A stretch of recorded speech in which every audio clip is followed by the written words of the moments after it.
It's all about to change. AI. I follow the AI stuff. You know, it's something I'm interested in, because it affects everything. So everything's about to change. How does this affect musicians? Right? People. Obviously, people's going to get worried about the jobs and everything, and all sorts of jobs and everything. So I'll just specifically talk about creative people and musicians, right, songwriters and that. It's like, so the AI is going to come in. I don't think it's going to write better songs than the best bands. I don't, because the human race was a hive mind in the 20th century. Lots of brains all contributing, millions of brains contributing to this pyramid of greatness, and at the top of the pyramid you had all the best bands, you know, and that's a lot of human brain computing power to get to that level, and it might equal it, but I think there's only a certain amount of chords and notes in existence so that the human ear and brain can recognise. So I think we've covered that. I don't think it's not going to be anything. Even when the AI gets as good as it does get, it's not going to be any greater. Like, say there's an AI album come out of a psychedelic rock band that I just saw the other night, and even I was fooled for the first sort of 30 seconds, and I thought, no, this has got to be AI, and it was. And I looked in the comments, it took like every 30 people before somebody went, no, this is AI, you know. So it's getting closer, but it's still not. It's still just going to be a copy. Now, so it's still, and I'm thinking, well, why don't you just discover, you know, there's still a load of great bands from the 60s and early 70s that were psychedelic rock bands. I mean, you just discover them. Why, you know, you don't have to, but a lot of people thought they had discovered that with that album. It was just AI. Now, it'll get so good, it's going to start writing songs, playing musical instruments, and doing the whole thing. And as a musician, you might start thinking, well, older musicians like myself, you know, we're sort of more happy about the AI coming in, because, you know, if you're optimistic about it, which I am, I hold out hope myself, like, and, you know, it's just a tool to, you know, develop a life's work of music projects and bands to another level, which is just such a great thing to do as this technology rolls out. You know, it's going to be mind blowing. But I want to put that back there. It's going to be mind blowing, and but for younger musicians, you know, I wouldn't get. The thing is, when we started, see, I didn't stop learning how to write songs, you know, because I thought I'll never be as good as Lennon McCartney or Page and Plant or any of them, Ray Davies. I'll never be that good, so I'll not bother. What's the point? No, I wanted to get as good as I could. If I just slightly got to that level of their greatness, then I'd be happy. I never for 1 minute thought I was ever gonna be get to be as good a songwriter as Ray Davies. But if I got near in some songs, that would be good enough for me. I was never gonna play as fast as Steve Vai. I was never gonna be as unique as Jimi Hendrix, but it didn't stop us learning the guitar. You know, etc., etc. You know, so if you imagine they were sort of the AI, it didn't stop you learning, and that's the sort of thing. Now, I think there'll be a two-tier, definitely, society And I think it's coming in already where now people's sort of, AI slop and stuff, the sort of saying with images and that. And it'll get to the point where is people aren't bothered. It can be used, AI stuff can be used it can be used, but people are still going to value human stuff. And they just are,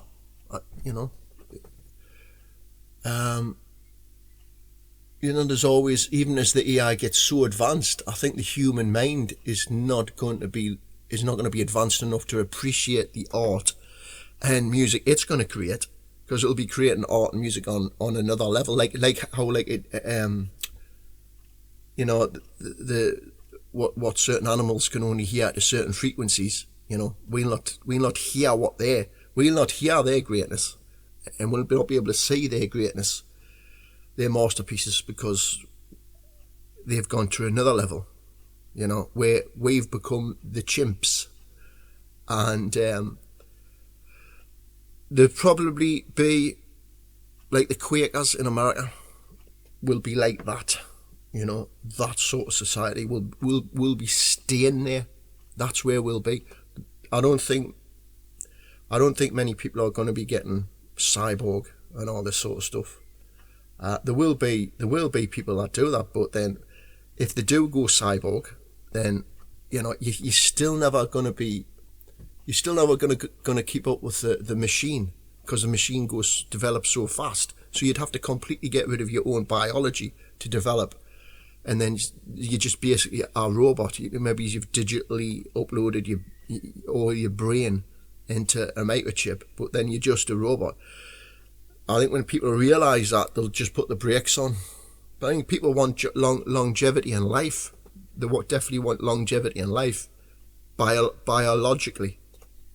But that if the sacrifice of going digital is a human entity to get a longer life, I don't think people's going to do that. Even if the robots are saying, join us, it's great being digital, you don't need to be biological, I don't think people's going to do that. I know this all sounds quite science fiction, but it's not. It's happening now. So it's ridiculous. It's seriously, I've just seen an AI video on AI, a potential scenario of what could happen over the next 2 years, and that's just because of the exponential growth of the AI. If it's not put under control within the next couple of years, by the end of 27, this scenario could become a reality, which is there's two sides of the coin. There's a bad end and a good end, and if the world governments don't put safety devices within AI, and everybody trusts everybody that to abide by that, then it's gonna get out of control. And we don't want it to get out of control. We want the AI to, and the robots will get the AI brain. We want them to be part of the human evolution. There is definitely, okay, we've been trying to get up into space and colonize space.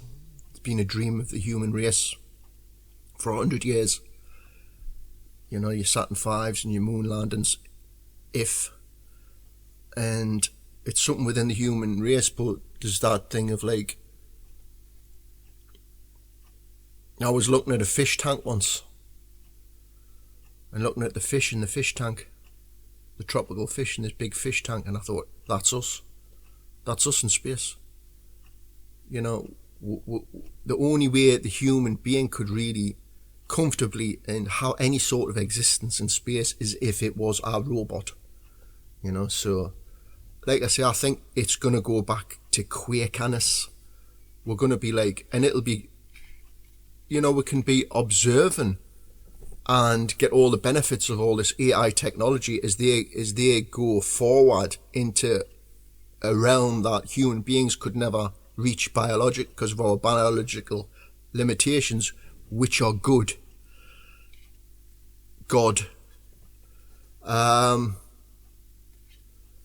I think the Quaker way. And when I say Quaker, I'm not just talking about farming. I'm talking about just people. I believe people will go back to buying and collecting physical things like tape recorders, anything analog, old cameras, typewriters. There'll be a whole world of stuff, and it'll be cash as well. This is a big one. I think cash will be king. I think cash will be king because you've got an AI that's coming in that's going to be able to hack any passwords.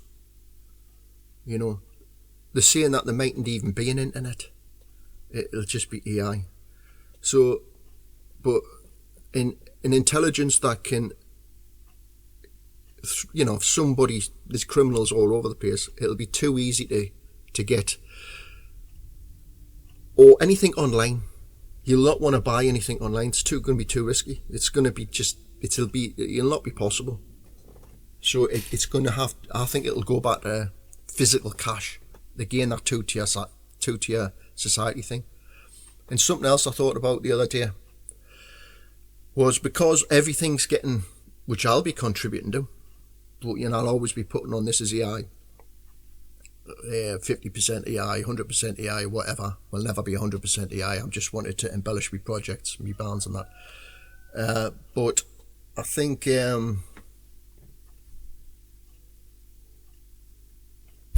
what was I going to say?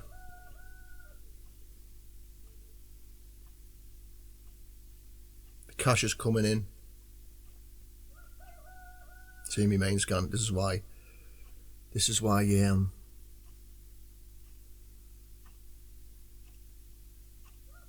the robot's going to take over, because we start forgetting stuff. Nah, it's gone.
Was it?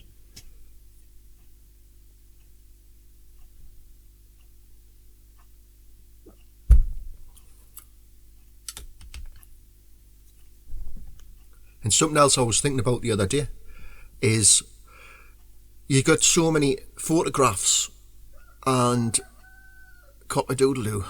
I don't know if that's picking up, but that's a loud bird, that I love the cock-a-doodle-doo, right? Because it does it right as if it's the first time it's ever done it.